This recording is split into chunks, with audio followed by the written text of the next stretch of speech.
Sterling of ParamountSports.com, and today I'm going to break down, give you a season preview of the Texas A&M Aggies, who were 5-7 last year. Over/under win total 7.5 wins. Now, before I break down that and give you all the insight for the upcoming 2023 season, let me let you know what's going on at Paramount Sports. You want to hop on board? We are celebrating, that's right, our 30th year. Let me repeat that. Our 30th year in business. You want to hop on board? We're fully transparent. We've won 28 of the 29 years so far in business. $1,197 for the early bird. Go to ParamountSports.com or call 800-400-9741. Now, on to Texas A&M, who I said was 5-7 last year, and the over/under win total 7.5 wins. Now, last year, it was a disaster. They had injuries, they had suspensions. I mean, the roof caved in. I mean, they were talked about as a possible national championship contender. Things went that bad. Now, made some changes, big changes. Bobby Petrino, the old coach at Louisville, is now the offensive coordinator. So everyone's wondering, how he's going to coexist there. He has a big ego. We know about, the head coach at Texas A&M and his ego. They have a quarterback, I think, that's going to be a star, Connor Wegman. So he works best when he has time to set his feet and throw. He's got an incredible arm here.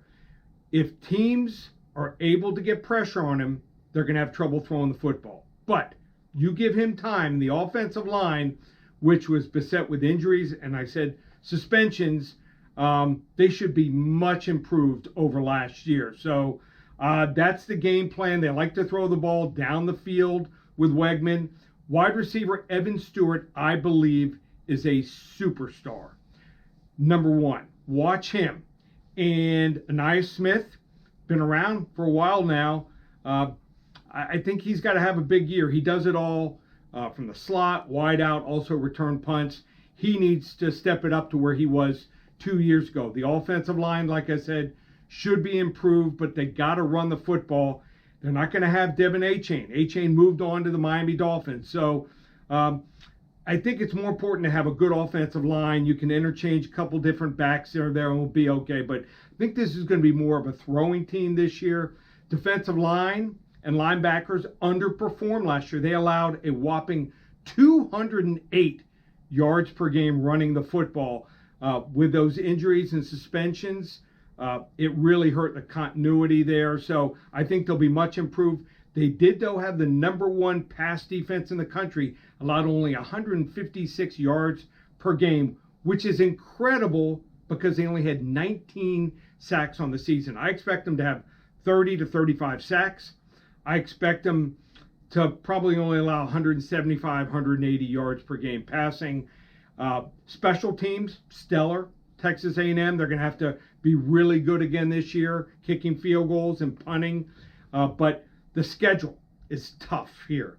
Early in the year, September 9th, they play at Miami. They got to win that game. September 23rd, they play Auburn. They start the conference schedule early this year. The week after, they play Arkansas and Arlington, Texas. October 7th, Alabama. And then they play October 14th at Tennessee. 5 tough games here before the middle of October, but they have 3 automatic wins. New Mexico, Louisiana Monroe, and Abilene Christian. If they just go 5-4 the rest of the season, I see them with 8 wins here, maybe even 9 wins. I'm going to go over the 7.5 wins for the Texas A&M Aggies. I think they're going to be much improved here this year. So let's go over there. Better days ahead for Texas A&M here. You want to hop on board? Get our entire season from the first preseason game through the Super Bowl, just $1,197. ParamountSports.com or call 800-400-9741.